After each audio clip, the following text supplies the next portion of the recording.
मुसोलिनीबु माइथीबा पीखिबसे मागी येक्नबसिंग खक्ता नत्ते पेटाकीनसु माबु माइथीबा पीखि हाइनै मरमदी रासेलेना मुसोलिनीगी असेंगबा नुंसीजबगी मिसक अमा ओइरगसु मागी नुपीमक्सु नत्तबा पेटाकीगी थमोइददी मुसोलिनीना असेंगबा नुंसीबा मिसक ओइखि अरोइबा मिकुप्ता मुसोलिनीना मदो खंगखि कोमोदा लैबा मतमदा मुसोलिनीगी मी पुनमक माबु थादोक्तुना लोन चेनख्रबा मतमदा सुपनगी नुपा 13 नुपी अमखक्तंगा मनाक्ता लैहोखि नुपीदो अतै कना नत्ते पेटाकीनी महांगना अरोइबा मिकुप फावबा मुसोलिनीगा लैमिनजबदो पामजखि पातुगी नोंसुप थांगबा तोरबानदा मुसोलिनीना इटालियन अमसुंग जर्मन कन्वॉय गाड़ी निफुगा लोइनना चलमी कन्वॉय गाड़ी सिंग अदोना चटपदो किलोमीटर 9 फबात्रि मतम अदुदा मुसोलिनीना तोंगिबा कार अदुगी मनिंग थांगबा जोत की सकागी तयार अदो लंबी मयाइदा थमलंबा मसेक महुम नाइबा योटपीना थिंदतुना याखिद्रे कार अदुना मफम अदुदा हेक लेपगा जर्मन मियोय अहुम खक मफम अदुमक्तदा थोरक्खि नोंसु थिली थिली तारमी लापलपना अंगौबा मसुगी रुमाल अमा हाइबु उखि मथंगी हेक मिकुप्ता पार्टीशियन सिंगदो थुंगलमी मकोई सिंगदुगी मरक्तगी अमना मुसोलिनीबु मसक ताखि अदुगा मागा लांगमिनरिबा सिंगदुगी मफमदा लोना हाइखिबगुम तौखि अखोय हौजिक लमचप नाइदबा ममा लानरगा पोखिबा मसादो फंगले खुदक्ता मुसोलिनीदो कार अदुदगी कुमथरकनबा हाइखि महाकु फाबदुदा अथिंगबा पीनबा महाक करिमता तौखिदे अदुगा मसामंगनसु हाइखि आई कईगुंबा अमता तौरोय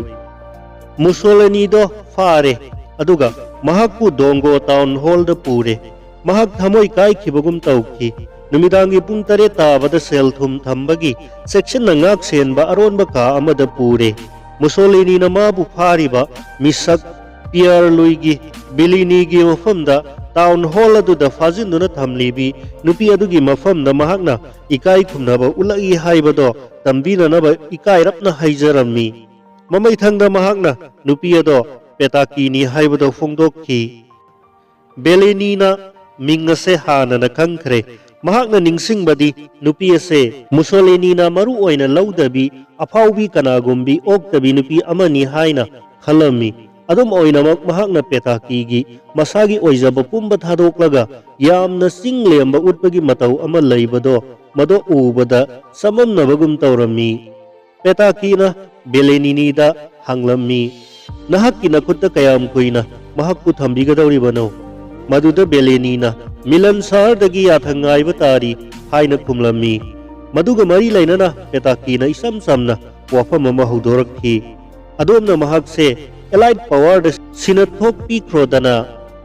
बेलेनीना यामना इतिंग तिंगना अमदी मयेक सेंगना हाइरक्खि मदुगी ओना तैनबदा आइना तौगदौरिबा सिदी महाकु येक्नबा एलाइड पावर की मखुत्ता ताखिदननबा आइना ngamjabi thaduna honagadawribani बेलेनीना महाकु तुकुच्चै नुंसीदे हाइबदो पेटाकीना थुना खंखरे अदुना महाकना यामना निंगबा काइबगी खोंथोक्ता बेलेनीदा हाइरई अइना अदोमदा करी करमबा वा हाइरगा अदोमना आइबु थाजहनगदगे हाइबदो आई खंगबा ngamjadre तसेंगबदी सांख्रबा सही कयासे अइना मागा लोइनदुना लैजरक्लिबसिगी अमता ngairaba maramdi अइना माबु तसेंगना नुंसीजबसिनानी मालेमसिदा अइना हिंगबनी हाइदुना हिंगजरिबसे मागा लैमिनबा मिकुप अदुदनी मागा लैमिनदबा मिकुप सिंग अदुदी अइगिदी हिंगबगी नत्ते असि हाइरगा मागी ममितगी पीगी इरा सिंथरक्खि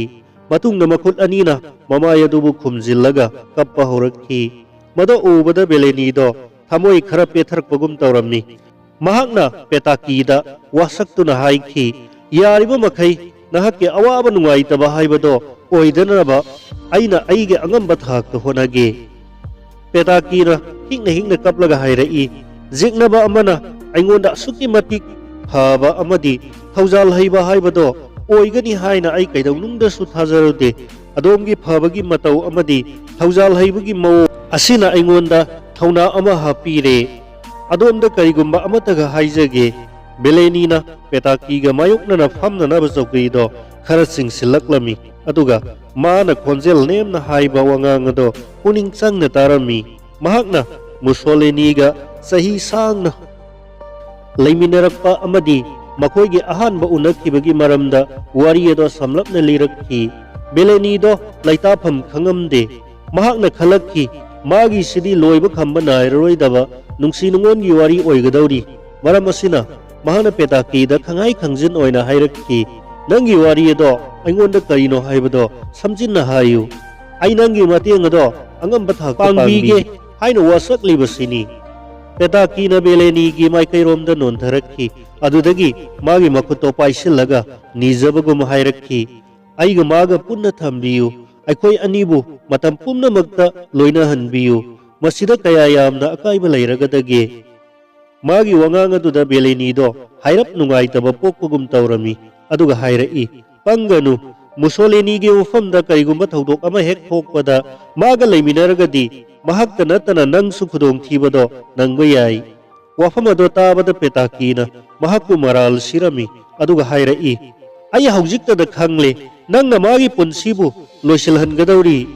ꯕꯦꯂꯦꯅꯤꯅ ꯅꯣꯂꯨꯛꯄꯒ ꯂꯣꯏꯅꯅ ꯋꯥꯐꯝ ꯑꯗꯨꯗ ꯃꯔꯩ ꯌꯦꯠꯂꯝꯃꯤ꯫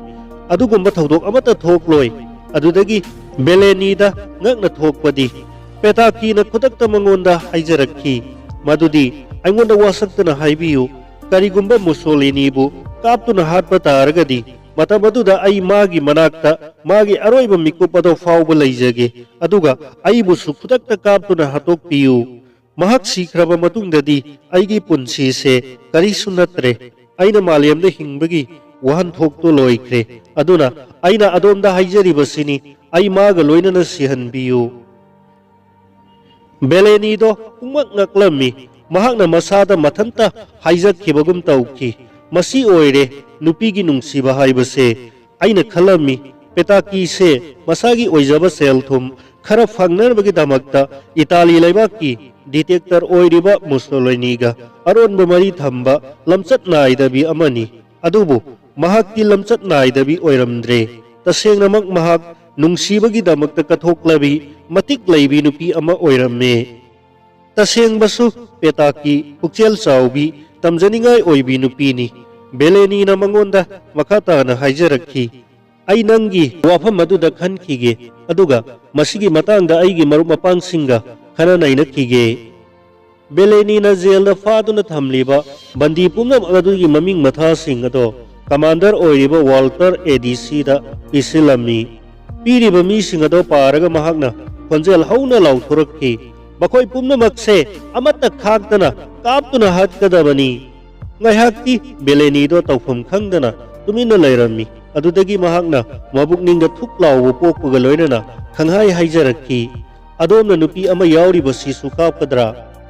ꯑꯦꯗꯤꯁꯤꯌꯣꯗꯣ ꯊꯣꯏꯅ ꯊꯧꯁꯥꯔꯝꯗꯦ꯫ ꯃꯍꯥꯛꯅ ꯍꯥꯏꯔꯛꯏ, ꯁꯥꯡꯈ꯭ꯔꯕ ꯆꯍꯤ ꯀꯌꯥꯁꯦ ꯃꯨꯁꯣꯂꯤꯅꯤꯒꯤ ꯂꯩꯉꯥꯛꯂꯣꯟꯒꯤ ꯃꯔꯨꯝꯗ ꯂꯩꯔꯤꯕꯤ ꯅꯨꯄꯤ ꯑꯃꯅꯤ ꯃꯍꯥꯛ꯫ ꯃꯍꯥꯛꯀꯤ ꯈꯨꯖꯤꯜ ꯊꯧꯔꯥꯡ ꯌꯥꯎꯔꯤꯕꯅꯤ꯫ ꯕꯦꯂꯦꯅꯤꯅ ꯌꯦꯠꯂꯝꯃꯤ, ꯃꯍꯥꯛ ꯂꯩꯉꯥꯛꯂꯣꯟꯒ ꯃꯔꯤ ꯂꯩꯅꯕ ꯅꯠꯇꯦ꯫ ꯃꯥꯒꯤ ꯈꯨꯖꯤꯜ ꯊꯧꯔꯥꯡ ꯑꯃꯠꯇ ꯌꯥꯎꯗꯦ꯫ ꯃꯍꯥꯛ ꯏꯆꯝ ꯆꯝꯖꯕꯤ, ꯃꯥꯒꯤ ꯅꯨꯡꯁꯤꯅꯖꯕꯤ ꯅꯨꯄꯤꯅꯤ꯫ ꯃꯗꯨꯒꯤꯗꯃꯛꯇ ꯃꯥꯕꯨ ꯍꯥꯠꯄꯤꯕ ꯍꯥꯏꯕꯁꯦ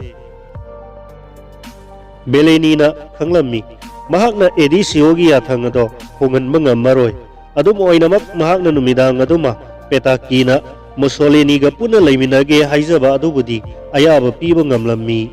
ꯃꯗꯨꯃꯛ ꯃꯍꯥꯛꯅ ꯄꯤꯈꯤ꯫ ꯃꯈꯣꯏꯒꯤ ꯎꯅꯈꯤꯕ ꯑꯍꯤꯡ ꯑꯗꯣ ꯕꯦꯂꯦꯅꯤꯅ ꯅꯤꯡꯁꯤꯡꯈꯤ꯫ ꯃꯁꯛ ꯃꯁꯥ ꯈꯪꯅꯗꯕ ꯃꯤꯑꯣꯏ ꯑꯅꯤꯒꯨꯝ ꯃꯈꯣꯏ ꯑꯅꯤ ꯌꯥꯝꯅ ꯊꯨꯕ ꯃꯑꯣꯡꯗ ꯋꯥꯍꯩ ꯈꯔꯗꯪ ꯑꯃꯒ ꯑꯃꯒ ꯉꯥꯡꯅꯈꯤ꯫ ꯄꯦꯇꯥꯀꯤꯅ ꯅꯣꯂꯨꯛꯅ ꯍꯥꯏꯈꯤ, ꯏꯀꯥꯏ ꯈꯨꯝꯅꯖꯔꯤꯕ ꯑꯗꯣꯝꯕꯨ ꯇꯔꯥꯝꯅ ꯑꯣꯛꯆꯔꯤ꯫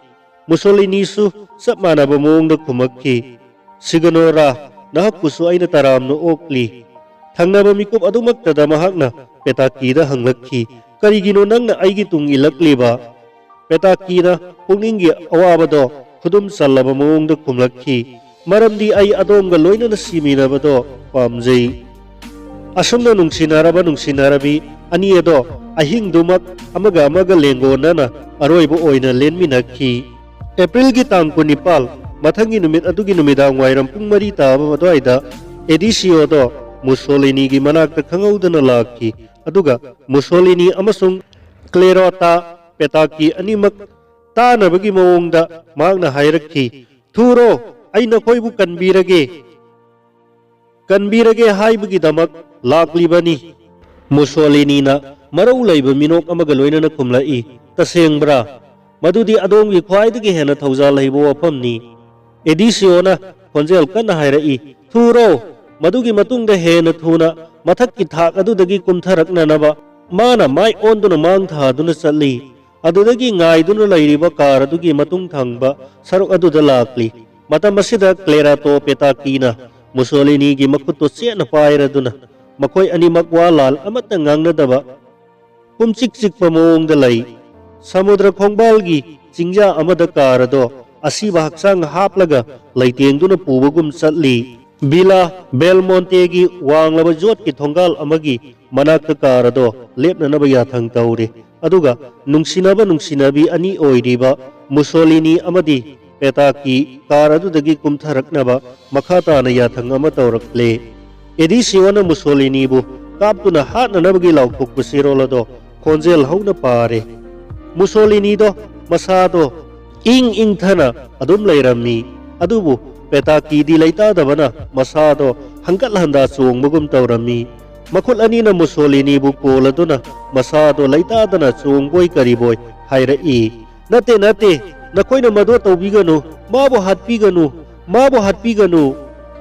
एडिसियोना साउना लाउरई कोलिबदो थादोउ मथंता थूना लैहल्लु नत्रगदी नंगबुसु कापदा यावरगनी मुसोलिनीना मागी उत्मानबा अमदी संबानबा मसुगे अथाबा फुरित अदुगी कुदामदो लौथोकले अदुगा मखुतना अथाबा फुरित अदुगी मांगी थेक्चिलिबा फिबानदो सुपाई पाइसिलगा यामना सेंगबा खोंजेलदा हाइरई आइगी थबाकता कापु मिकुप्ता चोंगसिलक्तुना पेताकीना एडिसियोगी नोंमयदो मुन्ननबा होनरम्मी खुदक्ता एडिसियोना खोंफम अहुमदा नोंमयदो कापथोरक्खी पेताकी लैमाइदा खोंजेल अमगा लोइनना तुथखरे अदुगा मथंगी मिकुप्ता पेताकीगी खुबाम्बोम नुंगदा मुसोलिनीसु तुथरक्ले मागी मकोक अदुना मागी नुंगसिजरिबी पेताकीगी थमोय मपादा ngarगा मतम कुइनगी ओइना तुमकुल तानबगुम हिप्थमीनख्रे